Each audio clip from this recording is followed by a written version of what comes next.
This really isn't fair. I know, it's not fair. You know why everybody came, right, Chris? They didn't come for you. Let's just make that very clear.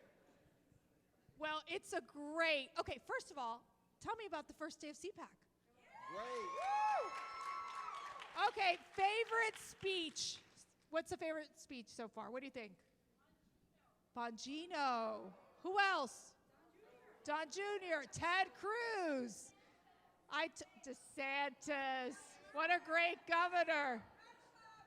Oh, yeah, he's adorable. That's great. Yes, I have to say, when I was listening to Ted Cruz, I thought that I was at church. I was like, amen, brother. This is great. But it is wonderful, wonderful to have you all here. I know it's been a very long day, but we think it's very important to continue these conversations. We've been working with Alfonso Aguilar, who's right there, with Latino Partnerships, and he called and said, we need to talk about these very important issues with Latin America and the U.S., with this issue on immigration, that we know that lately the current president is making a lot of changes. So let me introduce this dynamic panel. I am so honored to have everyone up here with me. I feel like it's a big family reunion. We're just missing some empanadas and some croqueticas, and it would be great. But over to my right, I've got Ambassador Chris Landau. He's was a U.S. ambassador to Mexico. A great American, a great public servant, someone who has really just served our country so well in being a representative and really have done dynamic things. And we're going to get into this because we dealt a lot with these issues when President Trump was in office. And over to my left, of course, the beautiful, wonderful, our Florida Lieutenant Governor, Jeanette Nuñes. And a fellow Golden Panther from the great university, Florida International University, like myself.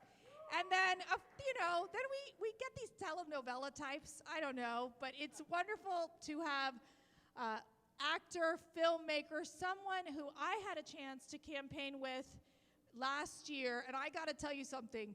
I could have been in the room, but all eyes were on Eduardo Verastegui. So thank you so much for being here. So let's get started. I'm going to start with you, Ambassador. Sure. In dealing with Mexico, obviously the big issue was a crisis on the border, especially early on in President Trump's administration. How do you think we best handled it? What were the big challenges that we had to face? Well, there's no question, Mercy, that the border presents any number of challenges. Illegal migration is right up there. And President Trump made it clear from the beginning of his administration, from his campaign, that he takes borders seriously and has a philosophy of good fences make good neighbors. It's not good for either Mexico or the U.S. to have unchecked flows of people. That also includes human trafficking. It includes drugs. And it's actually become big business for human smugglers. And I think this is one thing that makes me so frustrated, that the media narrative is that Trump is so mean, and then these are the people that are telling these desperately poor people all over the world, hey, if you get to the United States, we'll give you free education, we'll give you free health care. So they are, in a sense, incentivizing these people to spend everything they have to make this very dangerous journey.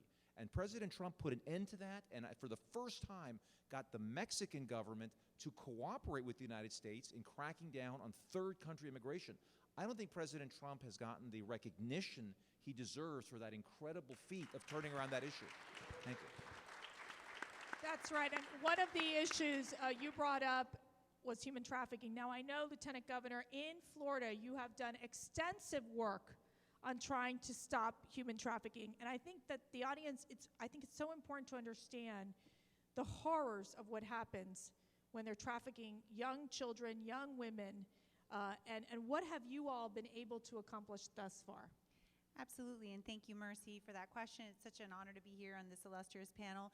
And you're absolutely right. The horrors of human trafficking and what it means to our state, to our country. I can tell you the ambassador is spot on. It is big business. It's a $150 billion industry. And what is happening is that they are preying on young girls and women. And a porous border, in addition to national security issues, is also contributing to this scourge, human trafficking. So what you're seeing are a number of young women and girls that are brought into our country on the promises, the deceitful promises of providing them with an opportunity to come to our country, and yet what they're doing is that they're trafficking them. These girls are really, they're preyed upon, and it is something that Florida has taken very seriously. And under Governor DeSantis' leadership, we have focused on this issue. We have spent millions of dollars providing victim services, but in addition, we wanted to make sure that we ban sanctuary cities, and that's something that our administration is very proud of, because we're not going to allow for these predators to be released into our communities to continue to prey on our children, and that's something that I'm really proud about.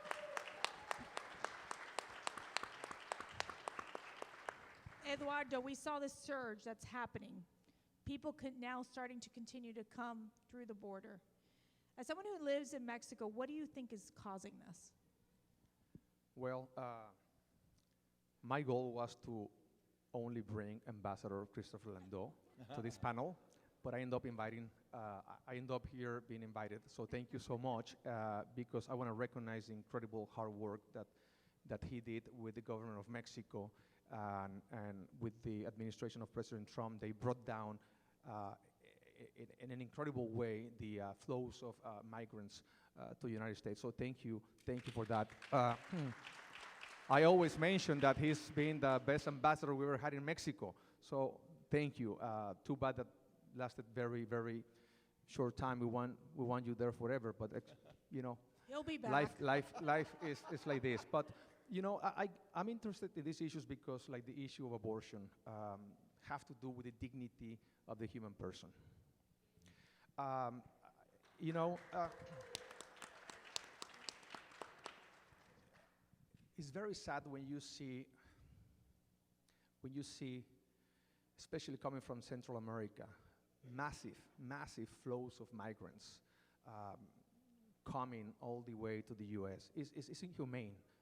The study shows that up to 80% of women, young girls, think about it, 80% of women in their journey to the U.S. are raped. Yes. Think about your daughters, think about your sisters, your mothers. I have 3 sisters. Of course I care about these issues. It's inhumane, and it's very easy for the cartels and for the criminal organizations to target them.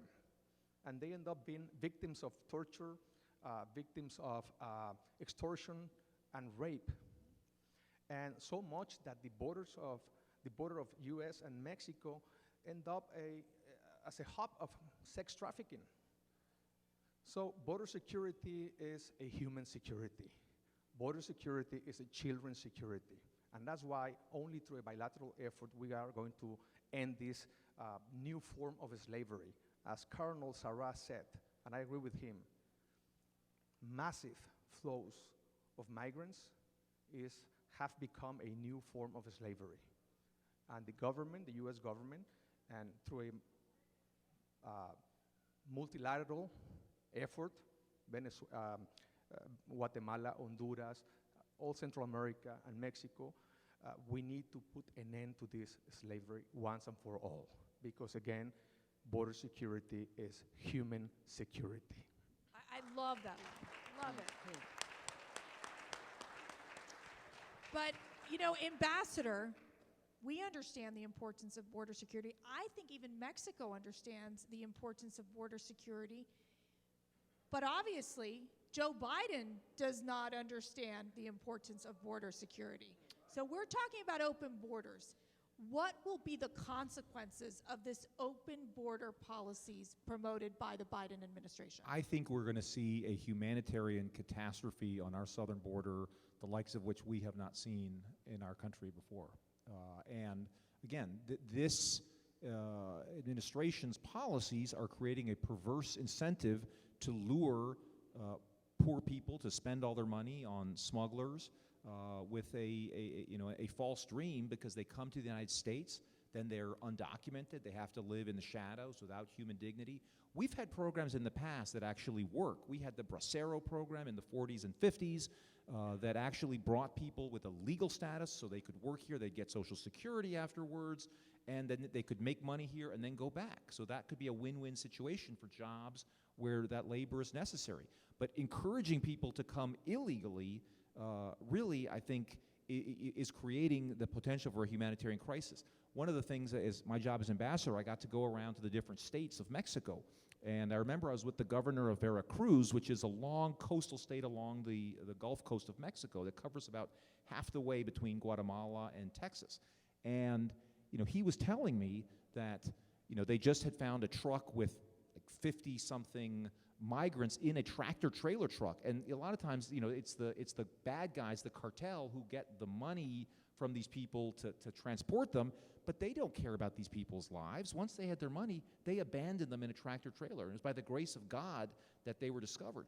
And this morning, I was just thinking about what I might say at this in this seminar, and I said, I have to check on the number. I think it was 50-something.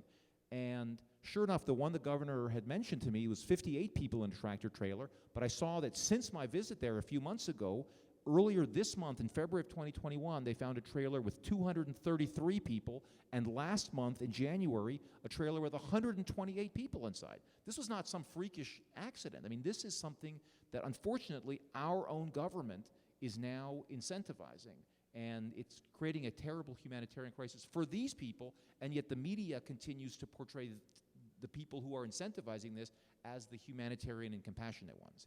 It's a crazy situation. It is. It's disturbing when you've got the drug cartels, the human traffickers. They're the ones profiting. They're the ones in charge at the border. And our Border Patrol agents do heroic work every single day to try to control the situation.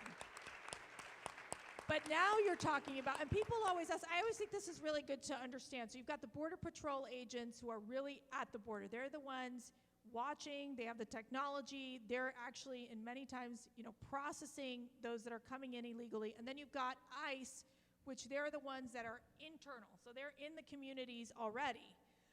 And they're the ones, obviously, that if they find, especially criminal illegal immigrants, that they should be deported. But obviously, we have an administration that's looking to abolish ICE. What would be the repercussions in communities if we were to get rid of ICE? Well, I think it would be absolutely tragic. It would be horrific for all of our states, and especially those that are on the border. And I can tell you that Governor DeSantis, I mentioned it before, banning sanctuary cities, that is something that we're very proud of, that we accomplished early in our administration.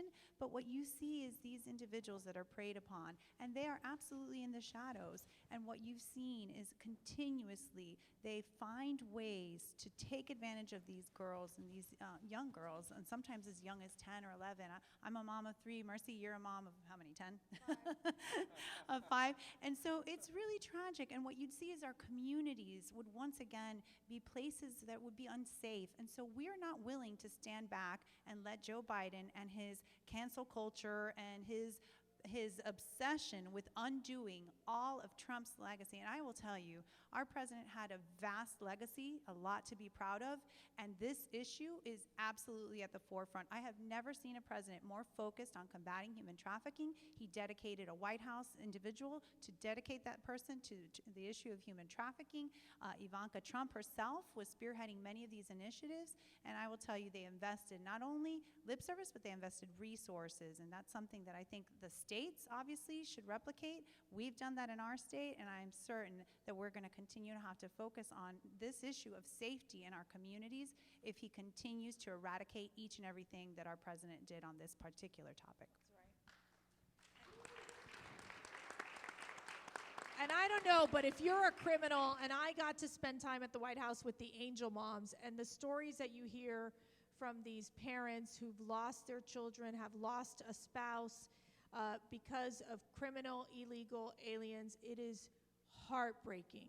It should have never happened because those people never deserve to be in this country. And you know what happens? They stop ICE from doing their jobs. When you have these sanctuary cities in place that are so destructive, and lead to increased crime in many of these communities. But Eduardo, first of all, you all have to see the movie Bella. If you haven't seen the movie Bella, please, I don't know, what do they have now? Is it on Amazon, DVD? Where do we get it now? I think it's Amazon, Okay. Apple TV, Well, I'm not a everywhere. fan of Amazon, but if that's what we've got, that's what we've got. But Eduardo, you focus so much on the pro-life issue, and you talked about the dignity of the person. And now you're shifting gears. You're producing work on human trafficking. Tell us more about the project you're working on. Well, I'm a pro-life, and being pro-life doesn't mean only to protect the unborn. That's the first right, but we don't stop there. What is after? Both children who are living in the streets, children who are victims of human trafficking, young adults who are suffering from addictions. We need to be there too. Mothers who are abandoned, people who are in the hospital and they don't have money to pay a good doctor. We need to be always there, putting in practice the golden rule. Treat others the same way how you like to be treated. So our last movie, it's called Sound of Freedom. It's about an American hero. It's based on Tim Ballard, a ex-Homeland Security agent who travels around the world undercover rescuing children that are kidnapped for sexual exploitation. He rescued more than 4,000 children. When I met with him and he shared with me everything that he's been doing around the world, of course I was depressed, I was sad. I never, you hear about human trafficking, but 7 years ago when I met Tim, I didn't know the details of what's going on children's trafficking, children's who are kidnapped for sexual exploitation and organs traffic. Mexico, unfortunately, is #1 country in the world of kids being kidnapped for sex. So when Tim Ballard looked at my face, he said, Eduardo, I know it's very sad what I'm telling you, but it's more sad that now that you know if you do nothing. Yeah. So what are you going to do? I said, well, Tim, I believe in the power of media. Media influence how people think. I'm a filmmaker. I want to produce a film about your life. Now, you travel around the world. It's hard for me to make a movie about 400 rescue missions. That has to be a TV series for like 200 episodes. So this is a movie. So tell me one thing. What's the hardest and the most difficult and the most successful rescue mission you ever done in your life? And he said the first one, Cartagena, Colombia. We rescued many children. And at the end, they were crying. They were in tears. They were singing. It was this beautiful sound of freedom. He said, that's the movie and that's the title. So we just finished this movie. And I hope that this movie will raise awareness. I hope that this film, through a bilateral effort, will create a global movement. Because, as I said, yes, Mexico is the #1 country of kids being kidnapped for sexual exploitation, but America is the #1 consumer in the world having sex with children.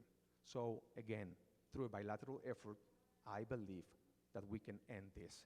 And media influence how people think. So, as a filmmaker, my job is to assume my responsibilities and to make films that matters, and hopefully when people see this film, they will leave with the call to action, they will leave wanting to do something about it, because only if we do something, all of us, not just us or everyone, we can end this nightmare. Because if we don't do something now, the pain of these children, we're talking about millions of children every year being kidnapped around the world for sexual exploitation.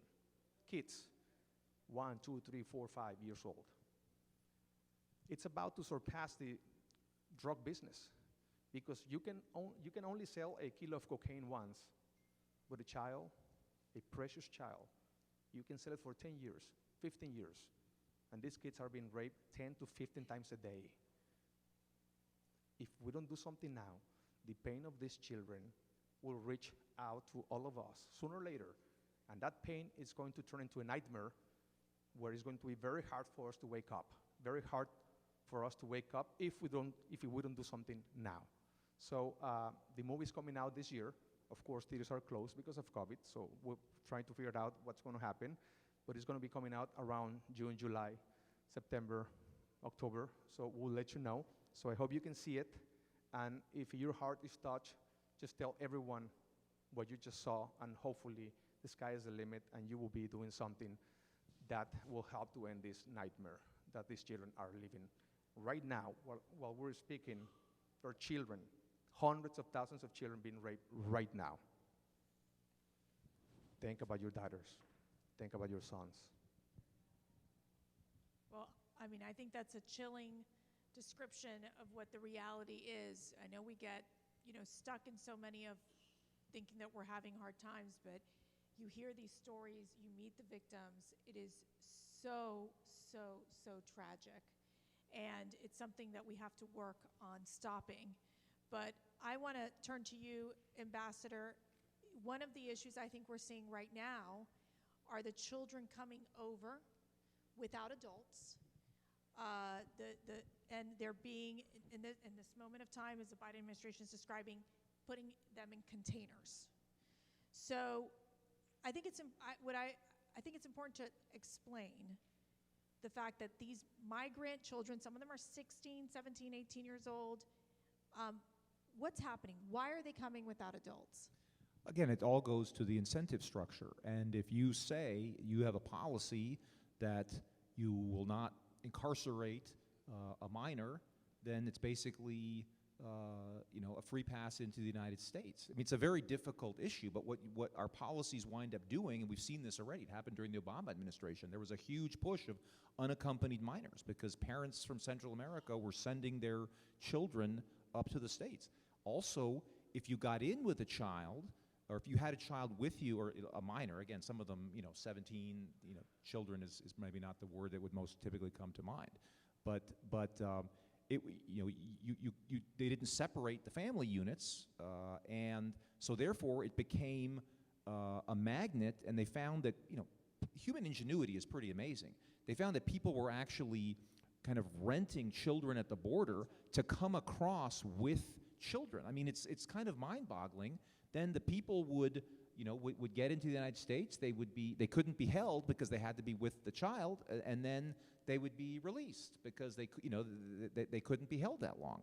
So, and then you would often find the child would come back to the border. Again, it's a part of a trafficking network.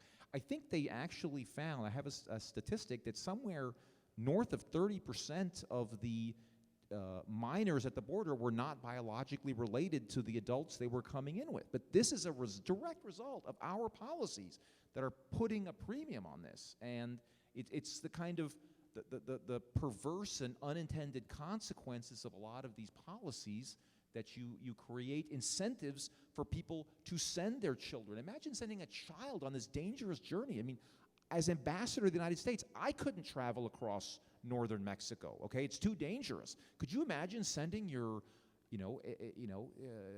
teenage child?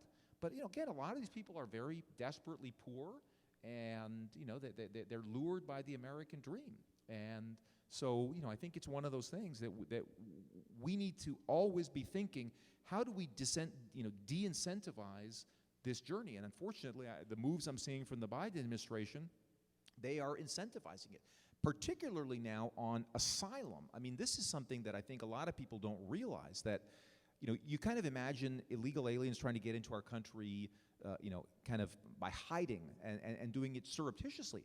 A lot of people just come right up and say, hey, I want to get in here. They surrender to the Border Patrol agents because they say, I want to claim asylum. Well, the asylum laws were passed after World War II, after Hitler and the communists took over in Eastern Europe. It was when governments were persecuting their own people on the basis of race or religion or what other ideology. Now, people are coming in and they're making asylum claims based on poverty or localized violence in their community. This is, Central America has a lot of problems, but it's not Hitler. But yet people are going through our asylum process as if these were normal asylum claims, and they're not.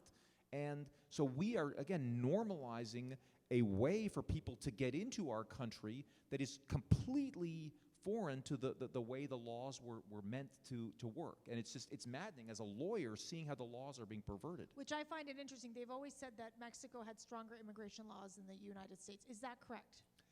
Mexico has, in some ways, yes, and in some ways, no. And in Mexico, always the enforcement of the law is always the question. There's a lot of laws on the books that aren't as strictly enforced. But this was one of the things that President Trump actually had a lot of support within the Mexican government. We worked well together because what he said is, look, you guys have your laws, enforce your laws, please. And And that's what Mexico did. These people were not in Mexico legally. Mexico has no interest in being a magnet for people from all over the world who want to just use Mexico as a doormat to get into the United States. It's not healthy for Mexico, particularly during a pandemic, to have unrestricted flows of people coming in from Central American countries, but not limited to that. You get people who are in Mexico now from Haiti, from Ecuador, from Bangladesh, from Cameroon. I mean, it's like the United Nations down there on the border, because people from all over the world are attracted to the United States. And so it is actually not in Mexico's interest, and I think this is kind of now sinking into the Mexican psyche, that they need to be enforcing their own immigration laws to prevent a lot of the problems that kind of an open door policy would have. So, Lieutenant Governor, we know that our immigration laws are broken. We've talked about immigration reform for decades. I think I've gone through more conversations through my time when I was with President Bush and with President Trump, and we kept going to Congress, and Congress would not get anything done. Are the states ready for what we're going to see, what I believe, and as the ambassador believes, a humanitarian crisis at the border? Well, I can tell you Florida is ready under Governor DeSantis. We're not going to stand for it, and that's why it's so important that we continue to push policies that the state can control. Clearly, Mercy, to your point, Congress has failed to act. There's been immigration discussions for as long as I can remember, and so, it's disheartening that they can't figure things out, that they can't make sure, but under the leader, our President Trump, he was strong on border security. He was strong in working with Mexico and making sure that they enforce their laws and coming up with agreements.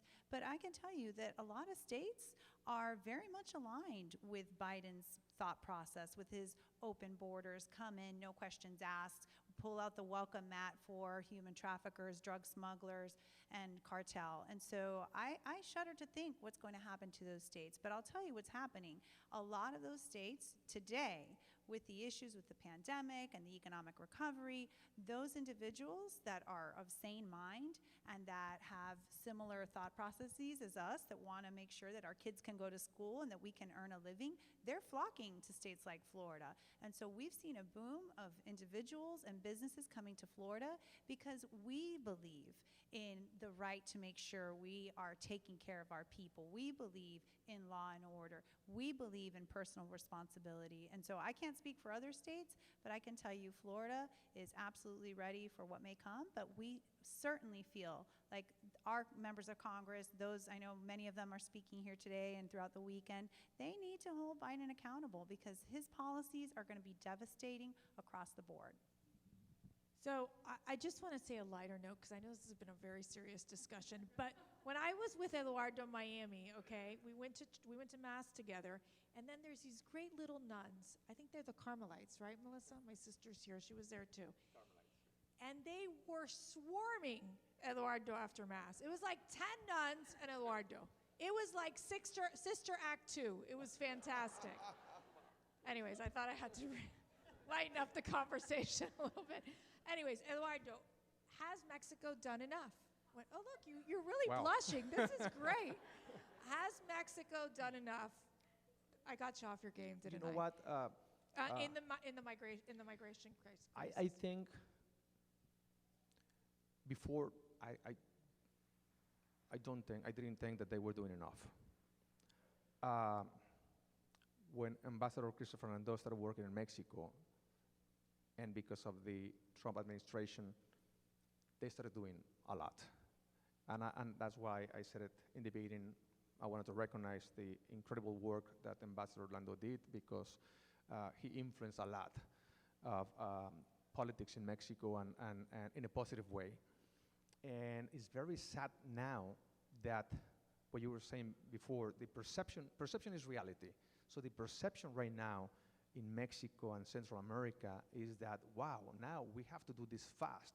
We have 100 days to move to America, because now we have a president who actually not only is going to receive us with open arms, but he's going to give us everything. And because, you know what, they want more voters. So this is an opportunity for us. So let's move now. And it's a false perception, of course. And it's very inhumane, very sad, very tragic, because I can only imagine all as I said before, up to 80% women, young girls, are raped. Kids are going to be very easy for these traffickers to kidnap them. And who's going to say something? Nobody. Nobody. Their parents are God knows where. So it's very sad because the work that the Mexican government was doing till just a few months ago actually was pretty good for the first time, you know. Now, President Trump said many times that it's very important to drain the swamp, right? So I think we need to do a little bit of that in Mexico as well. That's a big swamp. It sounds. Yes. Well, I don't know, but Mexico's known, Ambassador, between us and the Lieutenant Governor, they're known for, I think, electing actors a lot of times, aren't they? I don't know. I don't know what to tell you.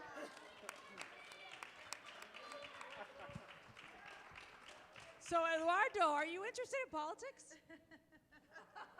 I'm sorry. You know, I'm interested in serving. I'm interested in making this world a better place. I'm interested in using my talents that God gave me to make this world a better place. And I think that should be the responsibility and the obligation of every human being. Right now, I'm doing through art, through film. Tomorrow, we'll see. I love it. Well, I got to tell you, I have a feeling that, I don't know, maybe some of us will move to Mexico to help you out. So that's a good deal. Let's just do some final thoughts in terms of where you think the immigration issue will be. How will we deal with this? How can we deal with this issue right now in ensuring that it doesn't get out of control? Ambassador, I'll start with you. Let me make one quick point, Mercy, that I think when we talk about the immigration issue, we're in a sense talking about a lot of different things. And I want to make one thing very clear, that I am totally pro-immigrant. I'm sure you are, and probably everybody in this room believes, and this is a country of immigrants. My parents are immigrants. I'm a first-generation American, very proud of it. My parents were so proud of being American and the American flag. They did everything by the book. I mean, they waited their turn. My father actually came over during World War II. He enlisted and became an American citizen on the battlefield. My mother came over as a war bride. And so one of the things that makes me mad about this whole narrative that we have to deal with is that, oh, you're anti-immigrant.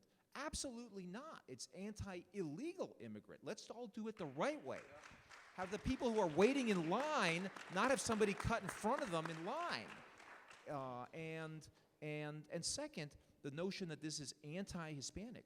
I grew up in Latin America. That's why I wanted to be ambassador to Mexico, because I love their culture. I love the Mexican people.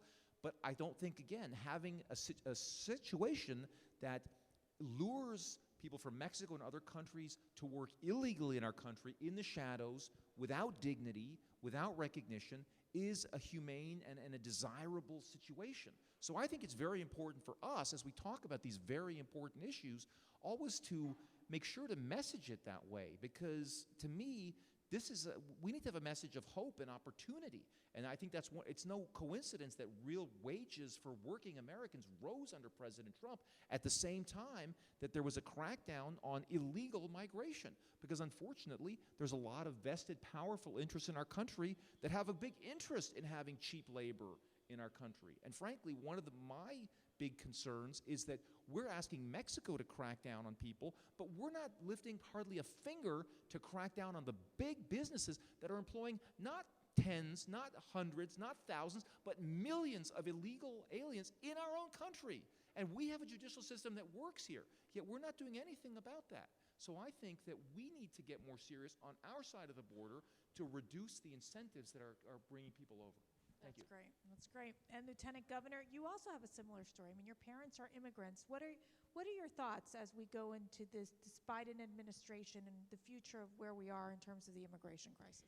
Absolutely. I'm proud that my parents came from Cuba. My dad came first. He left behind his wife and a baby. My mom followed a few months after. They came the right way. They did the things that they needed to do, to sacrifice, to provide a future for us. Mercy, I know we share a very similar story. But I'll tell you, it's for me, protecting our children and combating human trafficking should not be subject to the cancel culture, to the radical left agenda. It is something that I cannot fathom that they would be willing, just because President Trump has this as part of his legacy, that they will eradicate it in one fell swoop. And I think Eduardo mentioned about the demand side of the business, and it is shocking to me to hear the statistics about the United States, but we live it, we see it. Florida is no stranger to human trafficking. We consistently rank third in calls to the national hotline. Miami and Tampa are big hubs of human trafficking. You know, are there any Bucks fans in the room? Oh, very little. Okay, well, we were just proud to host the Super Bowl in Tampa. Before that, we were able to host it in Miami. Well, guess what? Those events are big draws of human trafficking. And you know what? The supply side, that's something we have to obviously deal with. But if there's no demand, there's no supply. But unfortunately, the demand is there, and that's why we have to get tough on crime. We have to make sure law enforcement has the tools to prevent these perpetrators, the drug cartels, all of those things that are taking place at the border. That's where they come in through, at the border. If we don't stand strong, if we don't insist that they continue to combat human trafficking, prevent those girls and boys too, let's be honest, it's not just girls, from flowing through our borders, then I don't know what to tell you, but this country, obviously, we have to definitely have some serious conversations. But in Florida, we're closed for business, and we're not going to stand for human traffickers to come through our state and prey on our children. Okay, Señor Presidente, your final words. Wow. Nobody's recording this, right? Oh, yeah, it's gone viral. So, well, first of all, I just want to end up by saying that I'm very grateful to this country for opening the door to my dreams. This nation has been such an amazing blessing in my life. God bless America. Yes, You know, for many years I was living between Mexico and United States, so I felt like Mexico was my mother because it gave me birth. I was born in Mexico, and United States was my father because all my most important dreams, I was able to achieve them here in United States. And my life was changed in United States in English by an amazing, incredible English teacher who literally changed my life when I met her. I was 28 back in the days, and I was in Los Angeles trying to live the American dream, you know, being an actor, make movies and everything, but I was all for the wrong reasons. And my English was really, really bad. I was living in Miami. You know, Miami is like the capital of Latin America. Shh, that's what they're saying, you know. Anyway, so a lot of people speak Spanish there. And one day I was flying from Miami to Los Angeles. Make a long story short, I met this casting director, and he asked me, "Are you an actor?" I said, "Yes." You know, I'm casting this movie called Chasing Pap. It's a comedy with Sofia Vergara. And I said, well, my English is not very good. You know, I know how to count 1 to 10, gallina chicken, my cat is red, things like that. He said, oh, don't worry. 90% of the film you are going to be sleeping. I think you can do that. Are you sure it wasn't Sleeping Beauty? Or? So I did the film, and the casting director introduced me to this lady, Yasmin from Boston, and he told me she's going to change your life. But he was thinking because of the English, because of my career. And the first day of class, she asked me, looking at my eyes, what do you want to gain in your life? How are you using your talents? What kind of a legacy you want to leave behind? How are you choosing your projects? Do you realize that media influence how people think? Do you realize that parents in America having meaningful conversations with their children, the average time every day is 3 to 6 minutes a day, but in front of the media more than 9 hours a day? What are you doing, Eduardo? So when people leave the theater watching your films, do you want them to leave full of popcorns and candy and soda, or full of love, hope, faith, wanting to love more, judge less, complain less, forgive more? And because of her, I made a promise to my parents. Now, you have to understand, I only understood 10% of the English she was saying, but that was enough for me to open my eyes. And I made a promise to my parents, I made a promise to God that I will never use my talents again to do anything that will offend my faith, my family, or my Latino culture. Thank God. And after I made that promise, I ended up not working for 4 years. So be careful what you promise, because not because was not enough jobs, but because every single offer that I got was exactly about the things that I promised I would never do. So I have to turn them down until I was led to open a production company so I can have the power to control the message.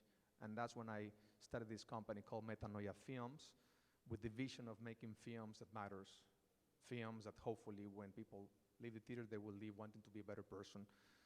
And the first film, the first fruit of that mission was a little film that changed the life of so many people, including my own life, Bella. After that was Little Boy, and now it's Sound of Freedom that is coming out soon. So I love America, I love this country, I have great friends. An American lady changed my life, what can I say? So my work here is to make America and Mexico great together. We need to stop. We need to stop being only neighbors so we can become brothers. God bless you. Well, I want to thank all of our panelists. I want to thank you all for coming out. Now go to the pool and get a cocktail. Have a great night. God bless.